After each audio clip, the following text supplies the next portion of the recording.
Assalamualaikum warahmatullahi wabarakatuh. Perkenalkan, nama saya Ulfa Rahmawati dengan NIM 2210501001 dari kelas KPIA dengan kode kelas 2251A. Di sini saya sebagai manajer di perusahaan JNT yang bergerak di bidang logistik barang dalam pengiriman barang dan juga dokumen. JNT Express ini adalah perusahaan logistik yang menyediakan layanan pengiriman paket untuk bisnis Elmekerson. Mereka tuh menawarkan layanan full fulfillment warehousing untuk berbagai jenis pengecer online dan juga offline. Dan JNT Express ini juga telah bekerja sama dengan berbagai platform commerce seperti Shein, TikTok, Temuan Shopee, dan AliExpress. Mereka tuh beroperasi itu 86 negara dan wilayah di seluruh dunia yang memiliki pengalaman yang kaya dalam berkolaborasi dengan plat Aerophone. Oke, di sini saya ingin menjelaskan visi dari perusahaan JNT Express. Yang pertama itu memajukan dan mengembangkan perusahaan jasa titip atau kargo dengan manajer nilai yang handal.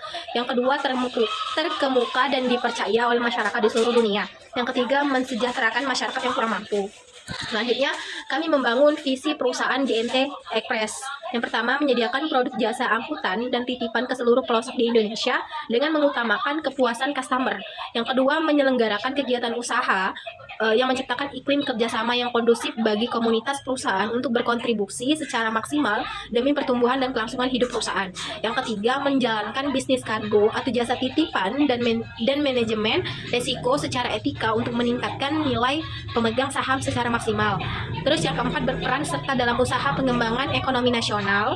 Yang kelima, berusaha dan bekerja dengan semangat, bertumbuh kembang bersama pelanggan dan peningkatan modal untuk kepentingan pemegang saham. Yang keenam, turut serta membantu pemerintah dalam mengurangi kemiskinan dan memberikan santunan kepada anak yatim piatu dan kaum duafa. Yang ketujuh, membuka lapangan kerja bagi masyarakat luas, terutama masyarakat menengah ke bawah dengan penghasilan maksimal kebutuhan pemerintah. Terus dalam perusahaan JNT Express ini kami membangun dan saya sebagai manajer itu mempunyai dua tujuan penting dalam perusahaan kami.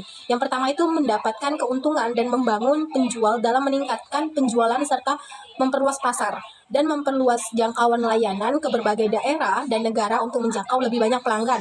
Yang kedua, menjadikan perusahaan yang terpercaya dan menggunakan teknologi canggih untuk meningkatkan kualitas layanan, efisiensi operasional. Kami merancang merancang kebijakan atau merancang intuitif dalam perusahaan kami itu memiliki 3 poin penting. Yang pertama ada budaya, nilai, dan intelektual. Yang pertama ini budaya dalam masyarakat di Indonesia ini ialah mereka ingin barangnya tuh murah, berkualitas, dan terjangkau. Jadi kami memberikan pelayanan yang sesuai dengan kebutuhan masyarakat di Indonesia.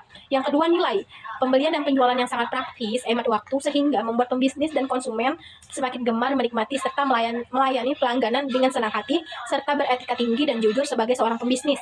Yang ketiga, intelektual. Intelektual ini ialah perkembangan teknologi yang semakin meningkat signifikan seperti halnya pedagang dalam bentuk elektronik, immersion yang terus berkembang di berbagai sektor, serta penyebaran informasi melalui sosial media dapat berfungsi sebagai promosi yang mudah dan terpercaya. Di dalam perusahaan kami ini merancang perencanaan jangka panjang agar perusahaan kami itu bekerja sama dengan perusahaan lain dengan menggunakan jangka panjang yang lebih luas. Yang pertama itu ada ekspansi geografi. Ekspansi geografi ini terbagi menjadi dua. Yang pertama itu adanya pasar domestik. Pasar domestik itu meningkatkan kehadiran di seluruh wilayah domestik, termasuk daerah-daerah terpencil. Yang kedua ada ekspansi internasional. Ekspansi internasional ini memperluas jangkauan ke pasar internasional dengan membuka cabang dan pusat distribusi di negara-negara baru. Yang kedua, dia ada inovasi dan teknologi. Inovasi dan teknologi ini terbagi menjadi dua. Perkembangan teknologi untuk memperkuat e-commerce JNT Express. Dan yang kedua, pengembangan infrastruktur. Infrastruktur ini, pengembangan infrastruktur digital ini meningkatkan infrastruktur digital untuk mendukung otomatisasi pelacak real time dan analisis data. Yang ketiga, dia ada pengembangan sumber daya manusia. Pengembangan sumber daya manusia ini terbagi menjadi 3. Yang pertama ada pelatihan dan pengembangan. Pelatihan dan pengembangan ini kami menyediakan pelatihan berkelanjutan untuk karyawan kami guna meningkatkan keterampilan dan pengetahuan mereka. Yang kedua, kesejahteraan karyawan. Di sini perusahaan kami menggunakan kesejahteraan karyawan ini meningkatkan kesejahteraan karyawan melalui berbagai inisiatif kesejahteraan dan keseimbangan kerja hidup. Yang ketiga, terus menginvestasi sumber daya dan sumber daya manusia untuk memperluas layanan serta menjaga kepuasan kepuasan pelanggan agar dapat terus berkembang dan terus bertumbuh dan berkembang di masa depan. Yang keempat, kami membuka kemitraan dan kolaborasi. Kemitraan kolaborasi ini terbagi menjadi 4. Yang pertama, ada kemitraan strategi. Kemitraan strategi ini berkembang sama dengan perusahaan logistik lain, dengan e-commerce dan perusahaan teknologi untuk memperluas jangkauan dan kapasitas layanan. Yang kedua, ada kolaborasi dengan pemerintah. Kolaborasi dengan pemerintah dalam perusahaan kami ini bekerja sama dengan pemerintah untuk mematuhi regulasi dan berpartisipasi dalam inisiatif nasional terkait logistik dan infrastruktur. Yang ketiga, penguatan brand dan reputasi. Penguatan brand dan reputasi ini kami menggunakan kampanye pemasaran. Kampanye pemasaran ini melakukan kampanye pemasaran yang agresif untuk meningkatkan brand kami dan menarik lebih banyak pelanggan. Yang keempat, peningkatan pengalaman penggunaan. Peningkatan pengalaman penggunaan ini, di sini kami memastikan kualitas layanan dan konsisten yang tinggi untuk membangun reputasi sebagai penyediaan layanan logistik yang dapat dia andalkan. Dan di perusahaan kami ini, kami memiliki sejarah historikal. Yang pertama ada pendirian 2015. Pendirian yang dilakukan oleh JNT pada tahun 2015 ini didirikan oleh Jet Lin dan Tony Chen pada bulan Agustus 2015. Perusahaan kami ini bermula di Indonesia dengan fokus utama pada pengiriman paket dan juga logistik. Yang kedua ada pertumbuhan pesat 2016 sampai 2017. JNT Express dengan cepat memperluas jangkauan di seluruh Indonesia, memanfaatkan pertumbuhan pasar e-commerce di negara ini. Yang ketiga ada ekspansi internasional 2018 sampai 2019, memperkuat posisinya sebagai salah satu perusahaan logistik terkemuka di kawasan tersebut. Melihat potensi besar di pasar Asia Tenggara, JNT Express mulai memperluas operasional ke negara-negara lain. Contohnya ke Vietnam, Filipina, Thailand, Singapura, dan juga Kamboja. Yang keempat ada peningkatan teknologi. Peningkatan teknologi ini terbagi menjadi 2. Yang pertama adanya persaingan dengan startup baru di lingkungan kabupaten dan juga kota. Yang kedua mengimplementasikan otomatisasi di pusat distribusi dan gudang untuk mempercepat proses sortir dan pengiriman. Yang kelima, penurunan target selama pandemi COVID. Perusahaan kami dalam pandemi atau pandemi COVID ini, perusahaan kami itu kehabisan dana segar karena suntikan dana dari investor dihentikan selama pandemi dan beradaptasi terhadap perubahan pasar dan permintaan yang meningkat untuk layanan pengiriman. Yang keenam, peningkatan panjang selama 2024. Nah, dalam perusahaan kami, dalam peningkatan panjang selama tahun 2024 ini, fokus pada peningkatan kualitas layanan dan kepuasan pelanggan dengan tujuan menjadi pemimpin pasar logistik global. Perbaikan kualitas perusahaan kami sebagai PR, yang pertama, meningkatkan komunitas transparan. Yang kedua, mengatasi masalah dan keluhan pelanggan. Yang ketiga, membangun citra positif melalui CCR. Terus yang kedua, kolaborasi dengan media, menghadirkan kampanye pemasaran yang positif, menggunakan media sosial secara efektif, melakukan pemasaran secara cepat, serta menggunakan brand yang berkualitas. Yang ketiga, melakukan kerjasama dengan perusahaan lain, memaksimalkan apa yang dibutuhkan oleh konsumen kami. Dan yang ketiga, event dan sponsif. Kami melakukan kesepakatan antara perusahaan kami, JNT Express, dengan customer. Itu kami memiliki 3 poin. Yang pertama itu ada komitmen pada layanan yang berkualitas. Yang kedua, sistem pengelolaan keluhan, dan kami akan bekerja sama dengan beberapa komersial lainnya, serta pemilik online shop sendiri. Dan yang ketiga, dan kami pasti akan menggunakan logistik dari perusahaan kami, sehingga perusahaan kami sendiri yaitu logistik JNT Express dengan waktu yang sangat singkat dan fleksibel dalam layanan kami. Buka operational planning.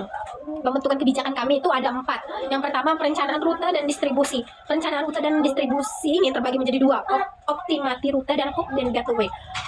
Optimal rute ini ialah menggunakan teknologi untuk mengoptimalkan rute pengiriman agar lebih cepat dan hemat biaya. Yang kedua ada hub dan gateway. Hub dan gateway ini penentuan lokasi hub dan gateway, strategi untuk memfasilitas pengiriman barang dengan cepat. Yang kedua, kami ada manajemen inventory dan gudang. Manajemen inventory dan gudang ini terbagi menjadi 2, automasi gudang dan pengepakan dan penyortiran. Automasi gudang ialah penggunaan sistem manajemen gudang WMS untuk mengatur stok barang dengan efisien. Yang kedua ada pengepakan dan penyortiran. Pengepakan dan penyortiran ini implementasi proses pengepakan dan penyortiran otomatis untuk mempercepat proses barang tersebut. Yang ketiga, teknologi dan sistem informasi. Teknologi dan sistem informasi ini terbagi menjadi 5. Yang pertama, sistem tracking. Sistem tracking ini ialah implementasi sistem tracking real time agar pelanggan dapat melacak kiriman mereka. Yang kedua, penggunaan big data. Penggunaan big data ini adalah analisis data untuk memprediksikan permintaan dan pengoptimalan operasional. Yang ketiga, spesialis media sosial. Yang keempat, ada user interface designer. User interface designer ini ialah yang membuat logo-logo tentang desainer produk barang tersebut. Terus yang kelima itu business dan data analisis. Business dan data analisis ini ialah yang menganukan data tersebut. Yang keempat, kolaborasi dengan mitra. Kolaborasi dengan mitra ini terbagi menjadi 4: kemitraan strategi, evaluasi kinerja mitra, dan digital marketing serta logistik. Kemitraan strategi ini bekerja sama dengan mitra lokal dan internasional untuk memperluas jaringan dan meningkatkan layanan. Evaluasi kinerja mitra, evaluasi rute kinerja mitra ini untuk memastikan mereka memenuhi standar yang ditetapkan. Yang terakhir itu ada logistik. Logistik itu ialah yang mengantar barang dari tempatnya itu menuju ke pelanggan.